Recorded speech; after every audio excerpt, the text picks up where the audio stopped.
Hello my friends, welcome back to my channel.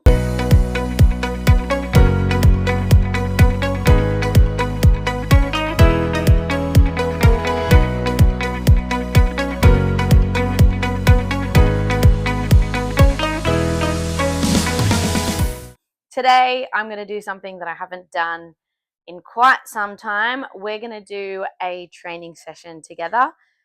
This is going to be pretty much pulled out of my current strength program, but I'm going to give you progressions and regressions. I'm going to go through the exercises with you, and this is going to only require dumbbells.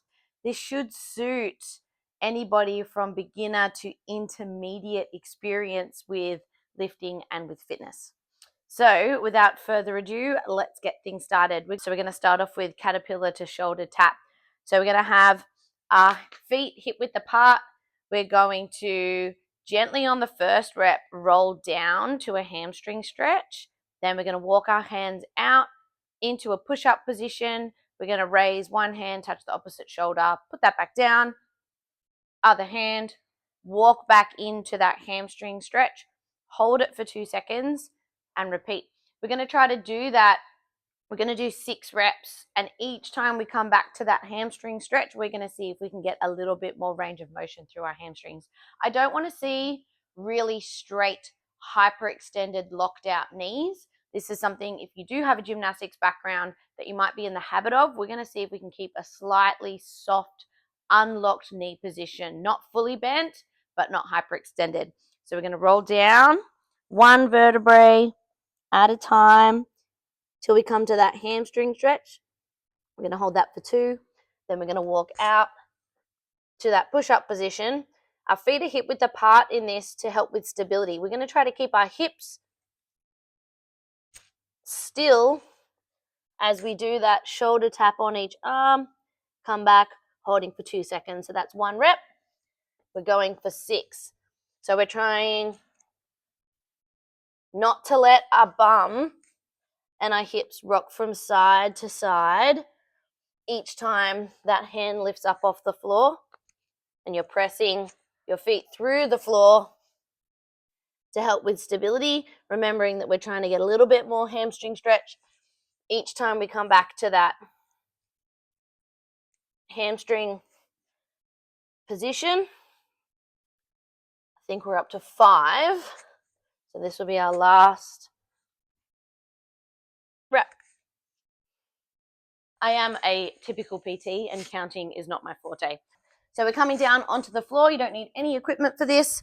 We're doing single leg glute bridge. We're going to be doing 8 to 12 reps each leg. They are such a great exercise when you do them the way I'm going to instruct, which is with your knee put into your chest. So good for isolating your glute and your hamstring and keeping your lower back from overworking. So we're going to lie down on our back, 1 foot flat on the ground, pulling the other knee into your chest. And as I said, we're going to do 8 to 12 reps here. I like to do them with a pause at the top of the rep because no. I like to do them with a pause at the top of the rep because that way I really feel my glute and my hamstring activate and work. As usual, I haven't counted, but I'm guessing I'm up to 8. You will also notice with this, because my knee is pulled into my chest, and so I can't extend through my lower back, the range of motion is significantly lower than if you do them with your knee free. You will also notice that if you have a more flexible hip flexor, which is also very common in gymnasts, that one side has a bigger range of motion than the other side. You might also notice that your hamstring and glute on one side might activate a little bit more easily than the other side. Very common, not a problem. Okay, our third warm-up exercise in this warm-up circuit is going to be dead bugs. These are So underrated and so underutilized, especially in gymnastics. It is very common for gymnasts to get back pain when they do core exercise, and often that is because they haven't actually learned how to use their core correctly, and dead bugs are often the starting point, and there are so many regressions and progressions and variations. We're just going to do a standard dead bug, no weights, no bands, nothing. So we're going to start lying flat on our back, arms are vertical, and then we're making a right angle at our hips and our knees. This position is important because we return to this position. So your feet should be as high as your knees, and your knees should be directly over your hips. This is the most common thing I see when I teach dead bugs, and it drives me crazy because it does change how your body is working and how your core is activated. So we are having feet as high as knees, arms vertical. It will take a second to coordinate arm and leg because we are doing opposite arm to leg. We're extending and then returning to that start position. Now notice when I extend one leg, the other leg doesn't move. Another really common mistake here is that when one leg extends, because the opposite arm moves forward, the leg moves forward as well. And we end up doing this. And that is not appropriate. We're not moving with the amount of control that is the idea of this exercise. So we're going to do 8 each side, keeping ribs and back pressed flat to the floor. And if you're finding that you're getting, this may cause clicking in the hips, which is really common. If you're finding that you're getting that, there are 2 options. You can simply keep that leg a little bit higher when you extend, or do the regression, which is keeping the leg bent and we're tapping the toes. And if that is still causing clicking, take the arms out of the equation and only move through the range of motion where that clicking or back pain isn't happening. Okay? Those are our 3 warm-up exercises. So we're going to do 3 rounds of that warm-up. So rolling down on the first rep, holding that for 2, walking out to that push-up position, and keeping everything nice and stable as we do the shoulder tap.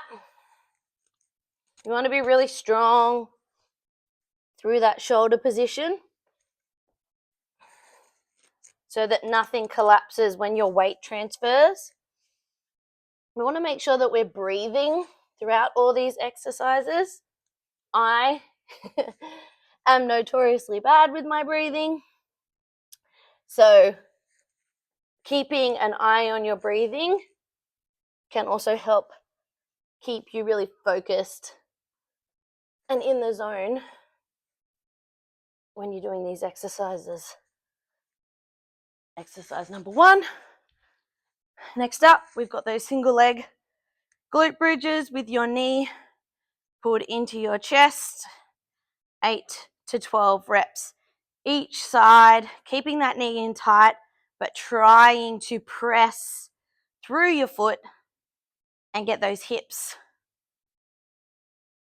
to the max of their range of motion. As usual, I haven't counted. This is my less dominant side in terms of flexibility.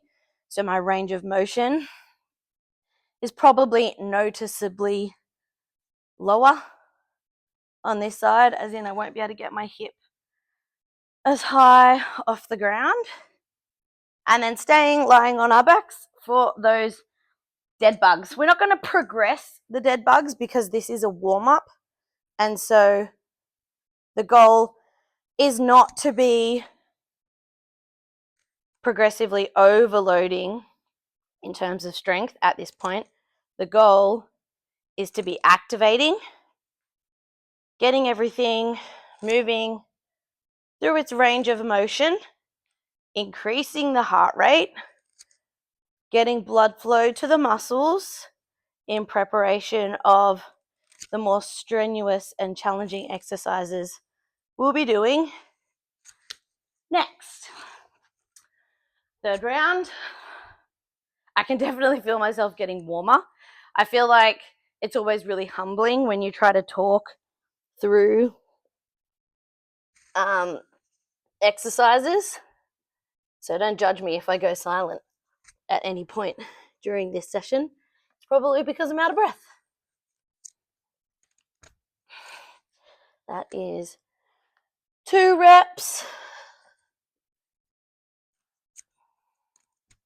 Trying to focus on keeping my breathing steady and not hold my breath. That's one of the things that I have a tendency to do.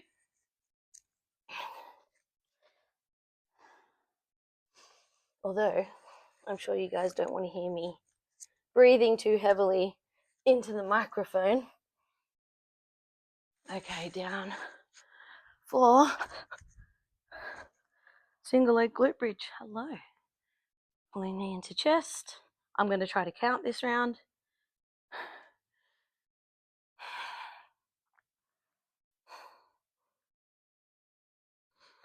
6, 7, 8,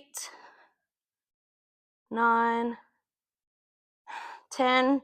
Remembering that you can stop when you start to feel that fatigue through your hamstring and your glute.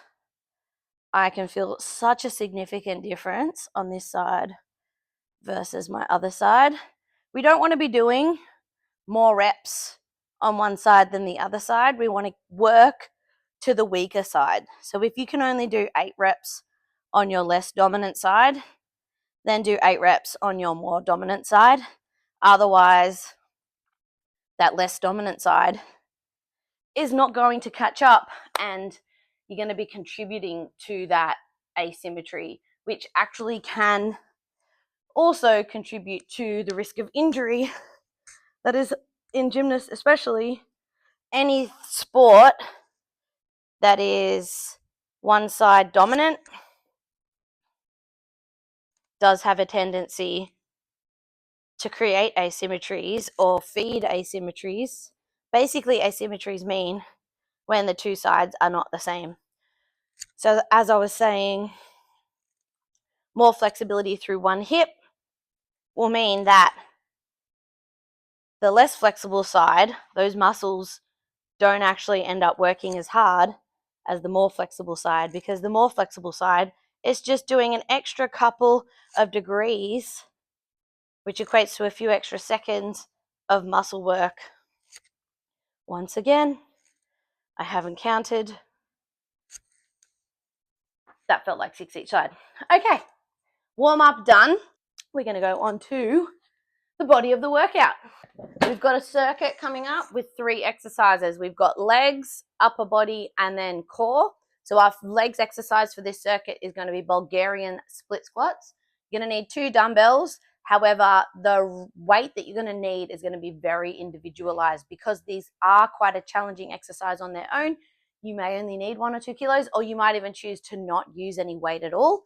I have been training these in my program for the last few weeks, so I'm going to be using 8 kilos. Hopefully I don't regret that and embarrass myself. Normally when I do these at the gym, I actually set my back foot up on the squat rack with a barbell and a hip thrust pad. Because I have arthritis in my foot, I find it really uncomfortable to put my foot in a pointed position that is weight bearing on the bench. But for you guys, I will survive. We're doing 8 each leg. I really like these because of the low single leg lunge position we get into, and because of the open hip through that back leg. Really great if you do have tight hips. Once again, haven't counted. Okay, I'm going to show you the regressions on the other leg. So obviously, easiest regression, drop the weight or ditch the weights and just do split squat with that back foot elevated. However, if that doesn't suit you, a simple split squat, you can do this weighted, is a great regression.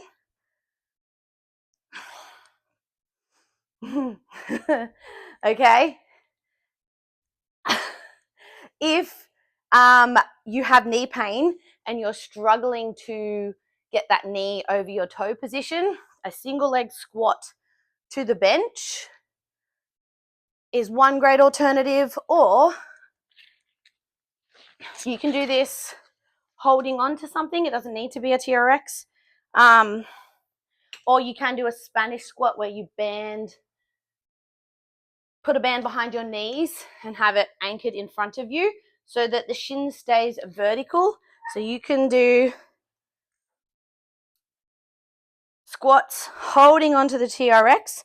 As you can see, it allows my shin to stay vertical. There's no knees over toes position, and you might find that's acceptable. Go to the depth that you don't feel any pain, and you can do the same with a single squat. Okay, so those are my regressions, but no regressions for me. I love Bulgarian split squats. There's so many memes about them being like torture, and they kind of are, but they are so effective and beneficial.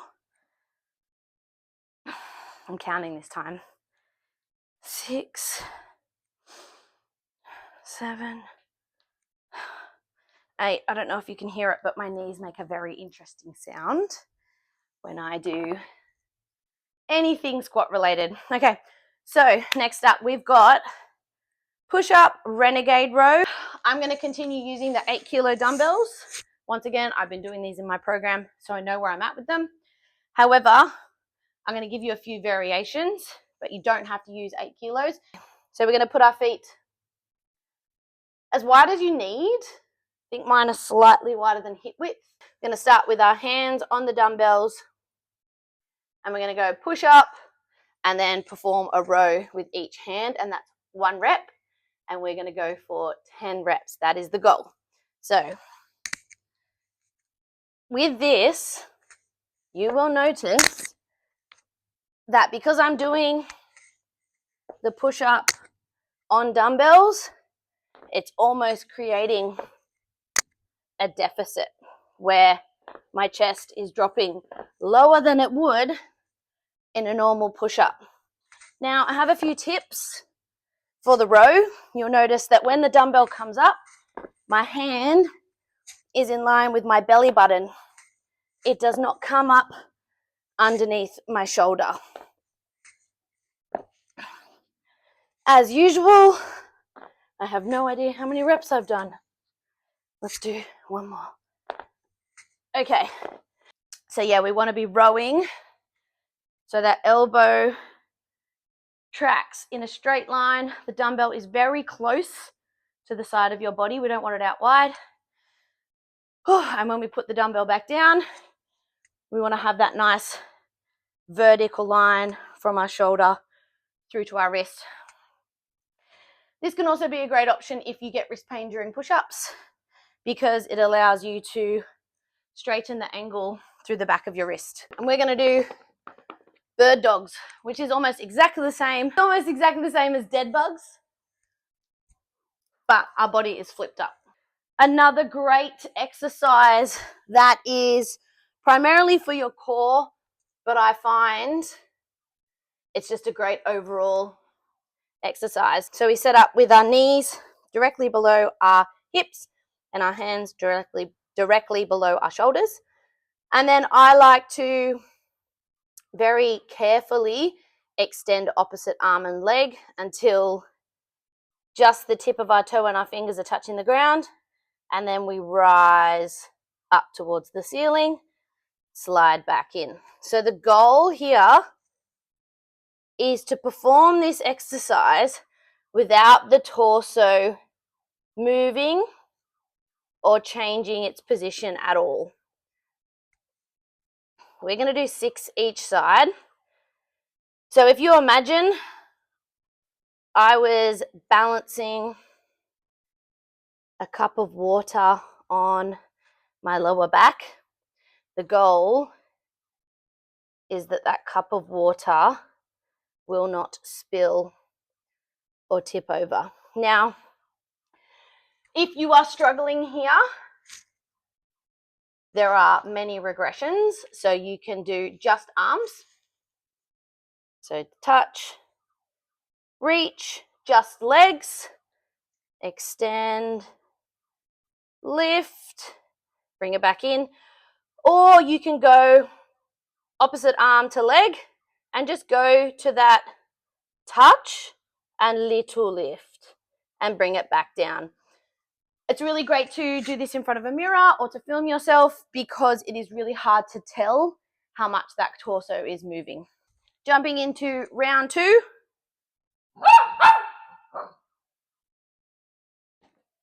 So, doing 8 reps. The most obvious progression is to increase the weight of your dumbbells. However, not everybody has that option. You can add a pause at the bottom of your rep and then press back through. You can add a pulse, so a half up, half down, like a 1.5 rep. You can also change the position of your dumbbells or use a kettlebell and pop it under the chin, and this is going to increase the load through your upper body and change the angle that your glute is working at. However, another option is to elevate the front foot so that when we are at the bottom of the split squat, we are going through an even larger range of motion. This progression is not for everybody. It is going to really maximize that glute working at its fully lengthened position, and you will feel it. If you don't feel it as you do it, you'll feel it the next day. So, not for everybody, that one. Going to give you some regressions for your push-up renegade row because I didn't give them in round 1. So, as I mentioned, sometimes the dumbbells can help if you get wrist pain in your push-ups. However, if you are struggling, say you have round dumbbells as opposed to hex dumbbells, you can do the push-up on hands and then do the row with the weight by your side. However, if push-ups are outside of your wheelhouse at the moment, that is totally fine. I've got you.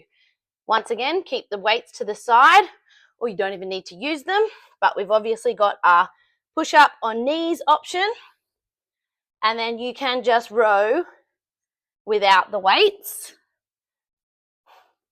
If the row is easy for you, you can do the push-up on knees, and then the row on feet, and then when you're ready, you can add in the dumbbells. So just like last time, we've got 10 reps. Remembering, just like with our push-up, inchworm shoulder taps in warm-up, we are trying not to let those hips rock from side to side as we lift one hand off the floor.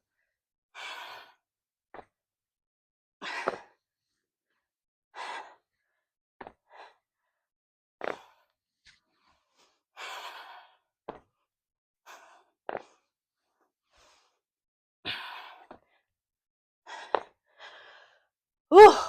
Okay, into those bird dogs. You can progress a bird dog by adding weight with a 1 kilo weight plate, but you can use a 1 kilo dumbbell, or you can even use a tin of beans or something. So we're going to go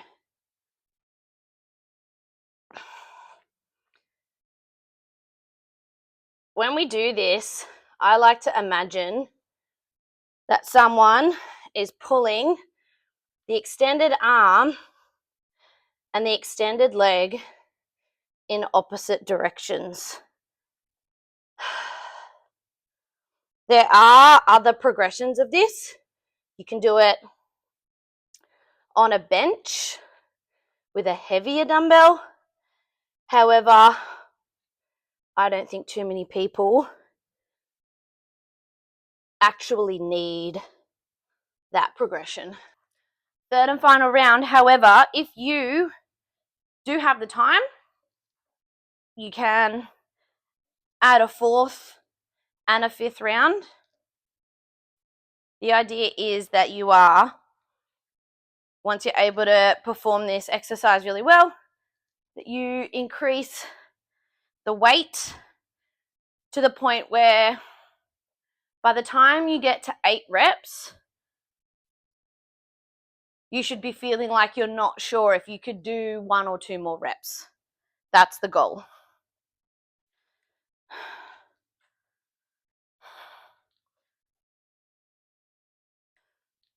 Oh my goodness. I don't know if the mic is picking up the noise that my knees make.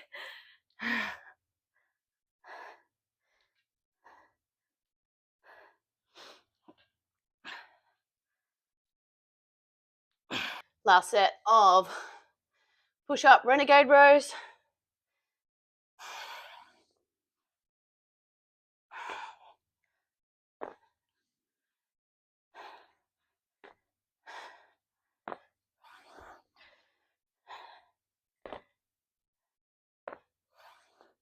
It's important to note that the goal here is to not be out of breath. We're not doing a cardio workout. We're doing a strength workout.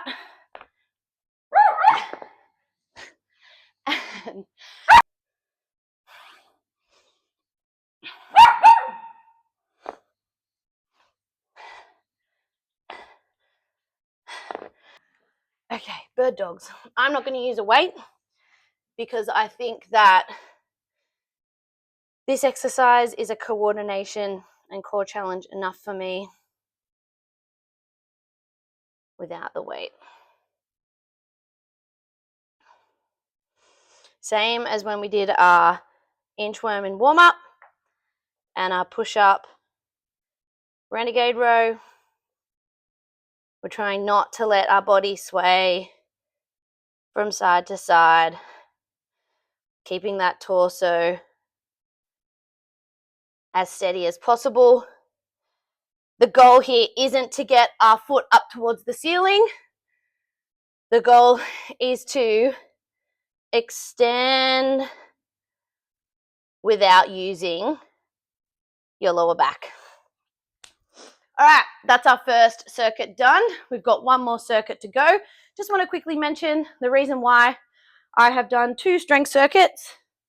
Use the format that I've used, done the rep range and the rounds that I've used is to try to make this as efficient as possible and to make it so that it doesn't take up too much of your very valuable time. So without further ado, circuit number 2. Our first exercise is a dumbbell front squat. In order to feel comfortable or for me to be confident with you adding weight, you need to be able to squat competently with just body weight for, I would say, at least 15 to 20 reps before you add any weight. I'm going to use the 8 kilo dumbbells that I use for my Bulgarians and for my push-up renegade row, not just because it's convenient, but because I think that's the appropriate weight for me today, as I haven't done front squats in a while. So dumbbells are up, propped up on your shoulders. They can rest on your shoulders, but the goal here is to not let everything dip as we squat down. I'm going to show you a few reps on the side, and then I'll show you a few reps to the front.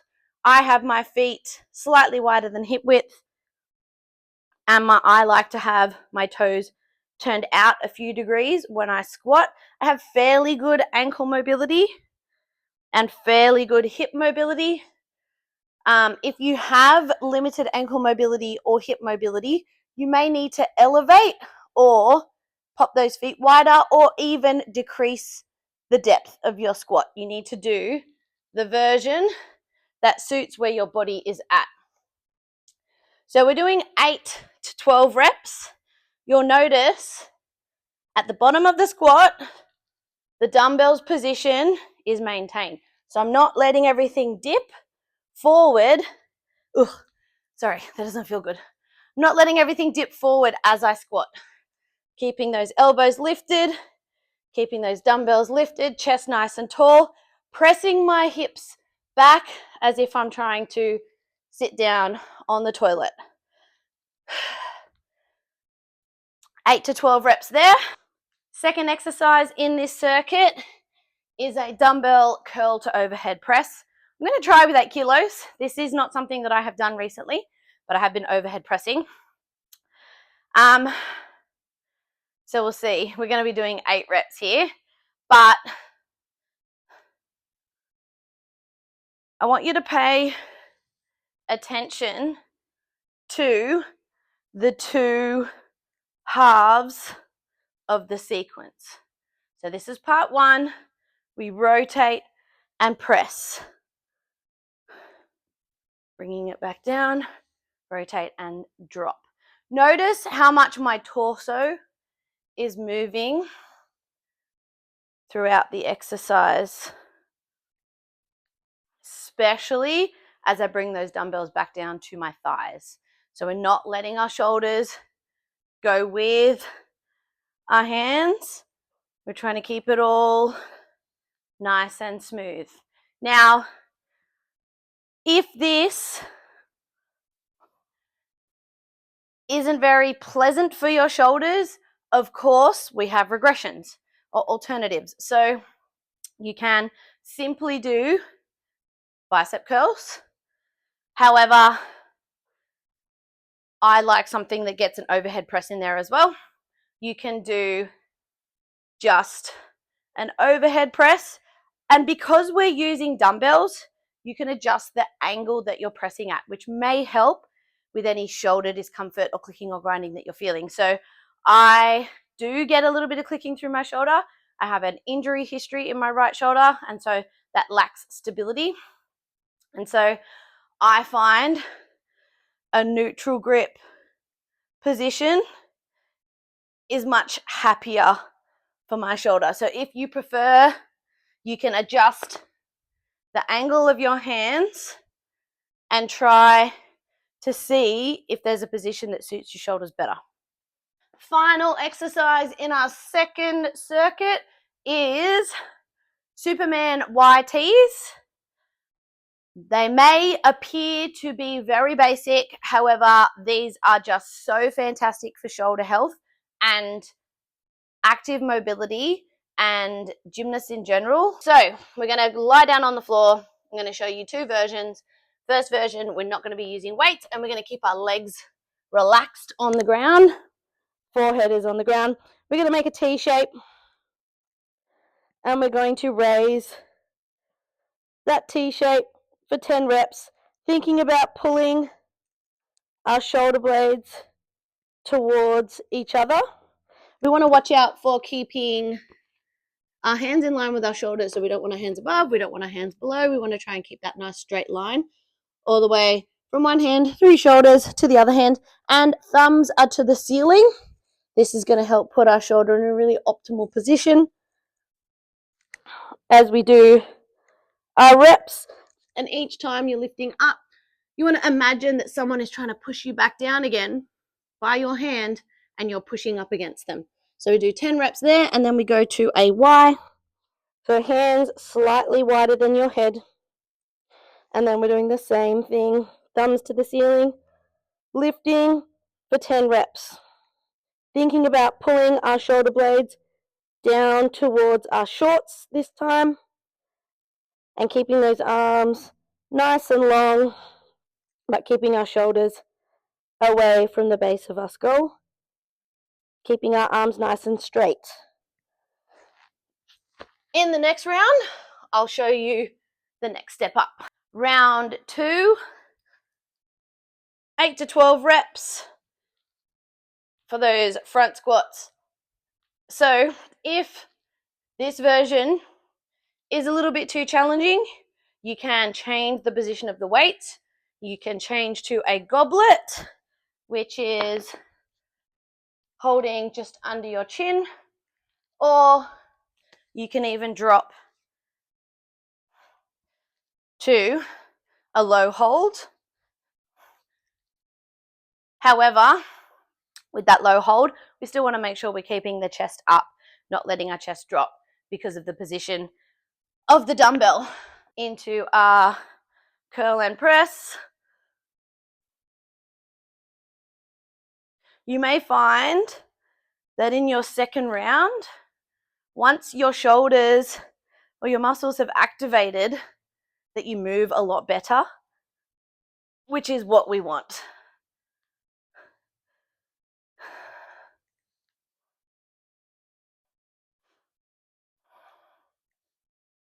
I think that's 8. Okay, round 2 for our Ys and Ts. So I'm going to give you a progression or a couple of progression options. Option number 1, most obvious, is we're going to add very light weight. So these are 1 kilo dumbbells. We're going to do exactly the same thing. If Ruby will move out of the way. So everything else relaxed and just pressing those thumbs up to the ceiling.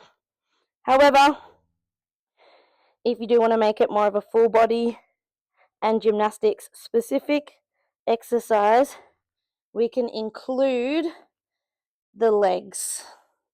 So when we're doing this, we are thinking about making sure that those knees are extended as we pull them off the ground. And we want to think about using our glutes and our hamstrings to pull those legs up off the ground. We're not trying to go through bent legs. Very, very specific about that. And if you can't get those legs very high off the ground, that is fine. The goal here is not height. The goal is extension. So same as when we were doing our bird dogs. I don't necessarily want you aiming to get your legs up to the ceiling. I want you trying to imagine someone is pulling your legs away from your hips and making your body as long as possible. Another very gymnastic specific element is keeping your legs together. It is very hard to keep your legs together in this exercise. But if you would like some added motivation, you can pop a cloth or a sponge between your feet so you have a cue informing you of whether you are keeping your legs together or not. Right, that's round 2 done. We've got 1 more round. As with our first circuit though, if you want to push yourself further, you can do a 4th or a 5th round and see if you can increase the weight as well to get to the point where you feel like 1 or 2 reps and the tank will be empty. Getting pretty sweaty now.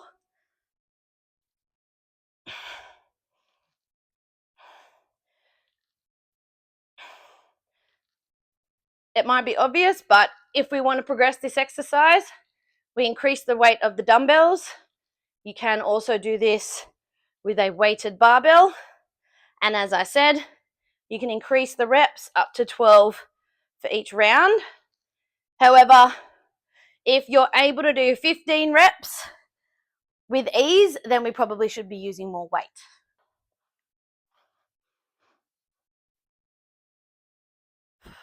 Two.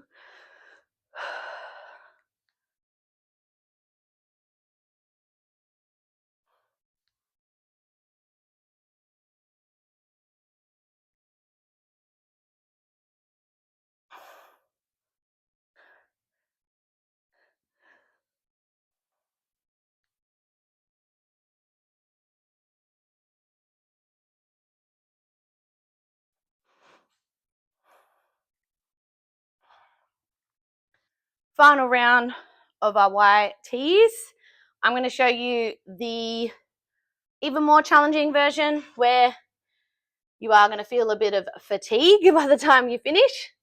And like I said, you can do the version that suits you. And if you start off with the hardest version and need to drop it back because you are needing to take breaks before you can get to that 10 rep range, then drop it back rather than being stubborn and sticking to the harder version and taking more rests. The goal with all of these exercises is that you can do the rep range without stopping. So for example, if you're doing squats and you do 5 and you need to have a 10-second rest before you can do the next 3, then you need to regress. We need to be able to do the full rep range without stopping, catching our breath, and then continuing on. That's the goal. Okay, so I may not even be able to do this. We'll see. So we're going to go Y and T alternating. So Superman.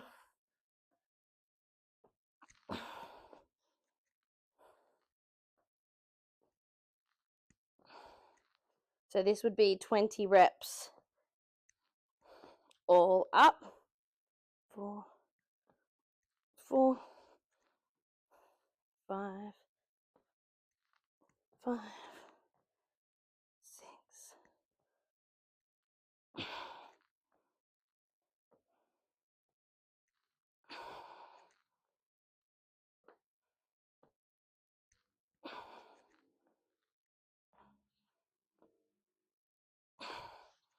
Ooh. Okay. Oof. Deary me. Okay, we are done. Awesome work.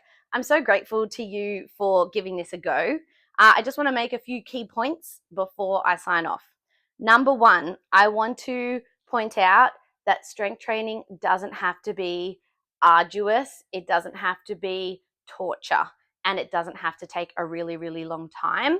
If you have a few limited pieces of equipment, you can make a really efficient training session that gets your whole body getting stronger without spending hours at the gym and lots of money on equipment. So I hope that in my following videos, I'll be able to show you that with dumbbells, with kettlebells, with resistance bands, and then maybe with a little bit more equipment. But my goal is to keep the equipment to a minimum so that this is accessible to anybody, anywhere. Number 2, strength training doesn't have to make you puffed out or sweaty or red in the face. Yes, you need to be able to do that set without any breaks. So as I was saying during the session, if it says 8 reps, you need to do those 8 reps or do your very best to get those 8 reps done without having a 10, 20, 30-second rest in the middle of a set. But you are able to have rests at the end of each set or at the end of each round of your circuit or superset. When I write programs for people, I do put in a rest time, and a lot of the time the rest is strategic. Third and final point I want to make is that you don't have to do this every day, and you don't have to do it for hours and hours on end. I know I've kind of mentioned that already, but you don't have to do strength training 4 or 5 or 6 or 7 days a week in order to see the benefits. My advice is to look at what you're doing now and take one step forward and aim for that for 1 to 4 weeks. So for example, if you are currently just going for walks and maybe doing, if you're a gymnast, doing 1 adult gymnastic session a week that's an hour long, then maybe go, okay, let's see if we can add 1 strength session. And these strength sessions are really great because they're full body sessions. So you're not going to be excluding any key parts of your body that are going to remain weak or something else gets stronger. I really like full body sessions for that reason. They're really efficient, and it does mean that you can fit in a different kind of sport or activity in between your strength sessions.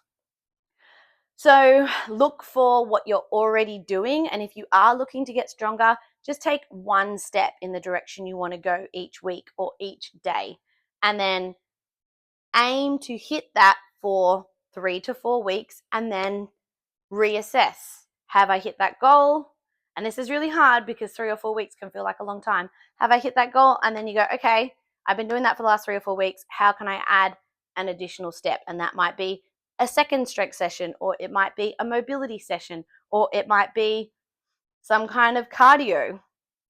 a large part of this isn't just doing the most correct. A large part of it is doing things that you can tolerate, that you enjoy. So yes, I hope that you enjoyed this session. Please give me any feedback you might have, because I absolutely thrive on feedback. I'm really grateful to you for joining me, and keep an eye out, because I think the next one I'm going to do is a conditioning or a cardio session, which is my weakness. So I will be breathing heavy. Anyways, don't forget to like, subscribe, and pop a comment if you have any questions, and I'll see you in the next video.